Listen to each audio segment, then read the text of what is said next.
الحمدللہ وحدہ والصلاۃ والسلام علی من لا نبی بعد اما بعد۔ سوال پیش کیا گیا جی مفتی صاحب، آج کل ہم اذان کے لیے جن الفاظ کا استعمال کرتے ہیں ان کا انتخاب کیسے ہوا؟ یہ الفاظ معراج کے بعد منتخب ہوئے تھے یا معراج سے پہلے؟ کیا حضرت جبرائیل علیہ السلام نے مسجد اقصیٰ میں معراج کے موقع پر یہی اذان دی تھی جو آج رائج ہے جب رسول عربی صلی اللہ علیہ وسلم نے انبیاء کی امامت فرمائی تھی؟ وضاحت فرمائیں۔ اللہ اکبر کبیرہ۔ محترم بھائیوں، صحیح احادیث سے معلوم ہوتا ہے کہ اذان کی مشروعیت ہجرت کے بعد ہوئی ہے۔ حضرت عبداللہ بن عمر رضی اللہ عنہ فرماتے ہیں کہ مسلمان ہجرت کے بعد مدینہ پہنچے تو وہاں وہ نمازوں کی اوقات کا اندازہ لگا کر اکٹھا ہوتے تھے، اذان نہیں دی جاتی تھی۔ انہوں نے باہم مشورہ کیا، کسی نے مشورہ دیا کہ نماز کا وقت ہونے پر ناقوس بجایا جائے جس طرح نصارہ کرتے ہیں، کسی نے کہا کہ شنک بجایا جائے جس طرح یہود کرتے ہیں۔ صحیح البخاری کتاب الاذان میں یہ روایت موجود ہے اور 604 نمبر ہے۔ کسی نے مشورہ دیا کہ نماز کے وقت جھنڈا بلند کیا جائے، اسے دیکھ کر لوگوں کو علم ہو جائے۔ سنن ابی داؤد کتاب الادب باب بدء الاذان اور حدیث کا نمبر 498۔ پیارے پیغمبر صلی اللہ علیہ وسلم کو کوئی مشورہ پسند نہیں آیا۔ سنن ابی داؤد، سنن ابن ماجہ کے اندر حدیث موجود ہے 756۔ صحابہ اسی غور و فکر میں تھے کہ حضرت عبداللہ بن زید رضی اللہ عنہ نے خواب میں پوری اذان سنی۔ خدمت نبوی صلی اللہ علیہ وسلم میں حاضر ہو کر انہوں نے اپنا خواب بیان کیا۔ پیغمبر صلی اللہ علیہ وسلم نے حکم دیا کہ وہ حضرت بلال رضی اللہ عنہ کو اذان سکھا دیں اور حضرت بلال رضی اللہ عنہ اذان دیں، کیونکہ حضرت بلال رضی اللہ عنہ کی آواز بلند تھی۔ جب حضرت عمر بن الخطاب رضی اللہ عنہ نے آ کر اطلاع دی کہ اذان کے یہی کلمات انہیں بھی خواب میں سکھائے گئے ہیں تو پیارے پیغمبر صلی اللہ علیہ وسلم نے خوابوں کی تصدیق کی اور انہیں سچا خواب قرار دیا۔ میرے محترم بھائیوں، بعض روایات سے معلوم ہوتا ہے کہ اذان کی مشروعیت ہجرت سے قبل مکہ ہی میں ہو گئی تھی۔ سفر معراج میں اللہ تعالیٰ کی طرف سے آپ صلی اللہ علیہ وسلم کو اذان سکھا دی گئی تھی۔ حضرت جبرائیل علیہ السلام نے اذان دی تھی تو پیارے پیغمبر صلی اللہ علیہ وسلم نے امامت کی تھی۔ حافظ ابن حجر رحمہ اللہ فرماتے ہیں کہ ان احادیث میں سے کوئی صحیح نہیں ہے۔ فتح الباری جلد نمبر 2 صفحہ 79۔ علامہ ابن منذر رحمہ اللہ نے قطعیت سے کہا ہے کہ مکہ میں نماز کی فرضیت کے وقت سے مدینہ ہجرت کرنے اور وہاں اذان کے بارے میں مشورہ کرنے تک پیارے پیغمبر صلی اللہ علیہ وسلم بغیر اذان کے نماز ادا کرتے رہے۔ فتح الباری جلد نمبر 2 صفحہ 79۔ جی اگلا سوال یہ ہے جی مفتی صاحب، میں نماز کے لیے کبھی ٹوپی لگاتا ہوں کبھی نہیں لگاتا، اس لیے کہ میرے علم کے مطابق ٹوپی نماز کی شرائط میں داخل نہیں ہے۔ لیکن مفتی صاحب یہاں ہمارے امام صاحب کا کہنا ہے کہ لوگ بغیر ٹوپی کے نماز پڑھنے پر اعتراض کرتے ہیں۔ اب مجھے الجھن یہ ہے کہ اگر میں ٹوپی لگاتا ہوں تو دل میں خیال ہوتا ہے کہ میں امام صاحب کو یا دوسرے لوگوں کو خوش کرنے کے لیے یہ عمل کر رہا ہوں، اور جو عمل لوگوں کو یا کسی انسان کو خوش کرنے کے لیے کیا جائے اس سے شرک میں مبتلا ہونے کا اندیشہ ہے۔ اکثر مسلمان داڑھی کے بغیر نماز پڑھتے ہیں، پاجامے ٹخنوں سے نیچے تک لٹک رہے ہوتے ہیں جو گندگی سے بھرے ہوتے ہیں، کوئی اعتراض نہیں کرتا، جبکہ ان دونوں کے بارے میں صحیح حدیثوں میں وضاحت آئی ہے، لیکن ٹوپی کے بارے میں کوئی واضح حکم موجود نہیں، لیکن اس پر بہت زور دیا جاتا ہے۔ تو مفتی صاحب کیا امام صاحب کی یہ ذمہ داری نہیں کہ وہ لوگوں کو یہ بات سمجھانے کی کوشش کریں کہ کس چیز میں دین کس چیز کا دین میں کیا مقام ہے، برائے مہربانی رہنمائی فرمائیں۔ اللہ اکبر، یہ سوال پوچھا گیا کہ تقریر لکھ کر دی گئی ہے۔ اللہ اکبر۔ میرے محترم بھائیوں، نماز میں سر ڈھانپنے کے مسئلے پر ہمارے سماج میں افراد و تفریق پائی جاتی ہے۔ ایک طرف اس کو اس حد تک ضروری سمجھ لیا گیا ہے کہ اس کے بغیر نماز کو درستی نہیں خیال کیا جاتا۔ مسجدوں میں پہلے کھجور اور تاڑ کے پتوں کی بنی ہوئی ٹوپیاں رکھی جاتی تھیں، اب ان کی جگہ پلاسٹک کی ٹوپیوں نے لے لی ہے۔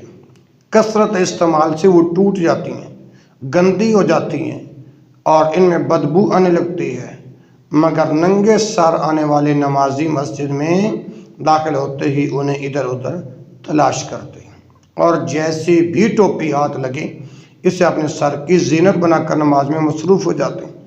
دوسری جانب تفریط کا عالم یہ ہے کہ بعض حضرات نماز میں ننگے سر رہنے کا اس حد تک اہتمام کرتے ہیں، لگتا ہے کہ ان کے نزدیک سر ڈھانپ کر نماز پڑھنا مکروہ ہے۔ تو بعض حضرات کے ایسے غلو امیز رویے کی بھی اطلاع ملی ہے کہ وہ ٹوپی لگائے ہوتے ہیں لیکن مسجد میں داخل ہوتے ہی تو ٹوپی اتار کر جیب میں رکھ لیتے ہیں اور ننگے سر نماز پڑھتے ہیں۔ یہ صحیح ہے کہ ٹوپی نماز کے شرائط میں داخل نہیں ہے، اس کے بغیر بھی نماز بلا کراہت جائز ہے، لیکن احادیث و آثار سے معلوم ہوتا ہے کہ نبی اکرم صلی اللہ علیہ وسلم اور صحابہ کرام رضوان اللہ علیہ مجمعین کا معمول سر ڈھانپ کر نماز پڑھنے کا تھا۔ پیارے پیغمبر صلی اللہ علیہ وسلم کے لباس کے معمولات میں تھا کہ آپ صلی اللہ علیہ وسلم کبھی صرف ٹوپی بغیر امامہ کے، کبھی صرف امامہ بغیر ٹوپی کے اور کبھی ٹوپی اور امامہ دونوں پہنتے تھے۔ زاد المعاد ابن قیم جلد نمبر 135 فصل فی ملابسہ کے اندر موجود ہے۔ کتب احادیث میں پیارے پیغمبر جناب محمد رسول اللہ صلی اللہ علیہ وسلم کے طریقہ وضو میں مروی ہے کہ آپ امامہ پر مسح فرماتے تھے۔ ظاہر ہے کہ امامہ کے ساتھ ہی آپ نماز بھی ادا فرماتے ہوں گے۔ حضرت حسن رحمہ اللہ فرماتے ہیں کہ صحابہ کرام نماز میں امامہ اور ٹوپی پہنے ہوتے تھے۔ صحیح بخاری کتاب الصلاۃ حدیث کا نمبر ہے 380۔ اس کے بالمقابل پیارے پیغمبر صلی اللہ علیہ وسلم کے ننگے سر نماز پڑھنے کے سلسلے میں کوئی روایت نہیں ملتی، اس لیے ننگے سر نماز پڑھنے کے مقابلے میں سر ڈھانپ کر نماز پڑھنا میرے نزدیک پسندیدہ عمل میں سے ایک عمل ہے۔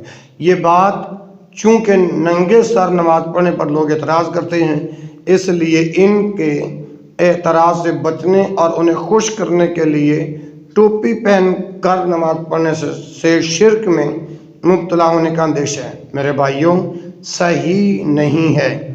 دعوت کی حکمت یہ ہے کہ چھوٹی چھوٹی باتوں میں الجھنے کے بجائے بڑے مقصد پر بھی نظر رکھی جائے۔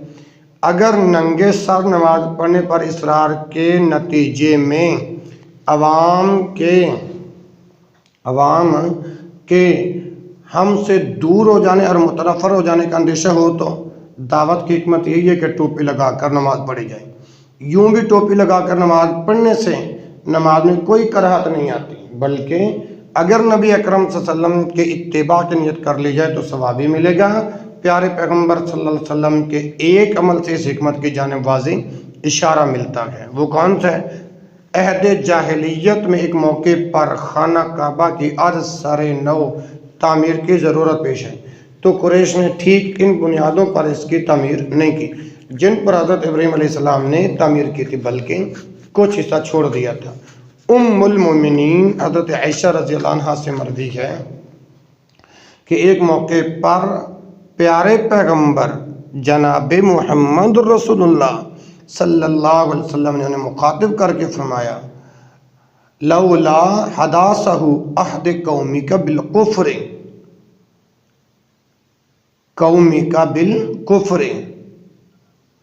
لنقضت الکعبۃ وَلَا جَعَلْتُهَا عَلَىٰ أُسَاسِ إِبْرَاهِيمَ لَوْلَا حَدَاثَهُ أَحَدِ قَوْمِكَ بِالْكُفْرِ لَنَقَضْتُ الْكَعْبَةَ وَلَجَعَلْتُهَا عَلَىٰ أُسَاسِ إِبْرَاهِيمَ۔ صحیح مسلم کتاب الحج میں یہ روایت موجود ہے، 1333 نمبر ہے۔ صحیح بخاری کتاب الحج میں 1585 اور 1586 نمبر ہے۔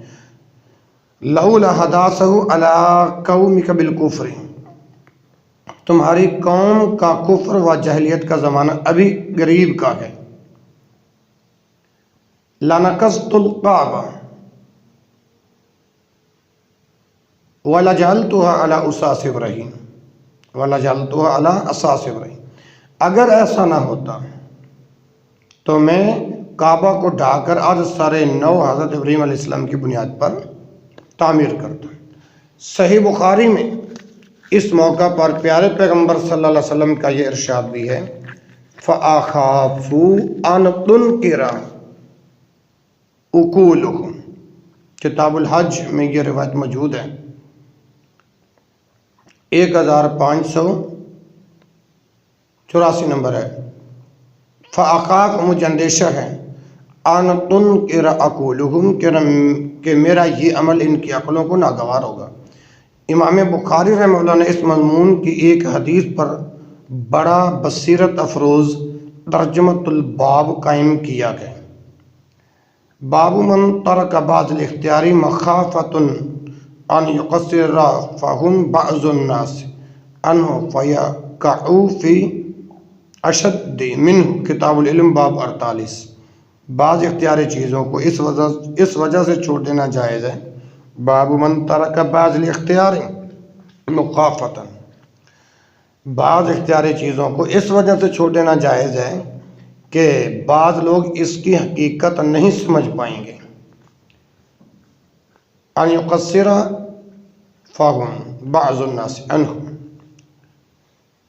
فیقعوا فی اشد منہ، چنانچہ وہ اس سے زیادہ مشکل میں پڑ جائیں گے۔ تو اس سے معلوم ہوتا ہے کسی عمل کے صحیح ہونے کے باوجود اگر اس کی وجہ سے لوگوں کے فتنے میں مبتلا ہو جانے کا اندیشہ ہو تو اسے ترک کر دینا بہتر ہے، افضل ہے، اولیٰ ہے۔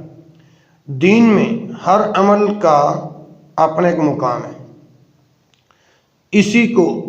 اسی مقام پر رکھنا چاہیے۔ نفل، مباح اور مندوب کو فرض و واجب بنا دینا اور فرائض سے غفلت برتنا بھی اعتدالی کا مظہر ہے۔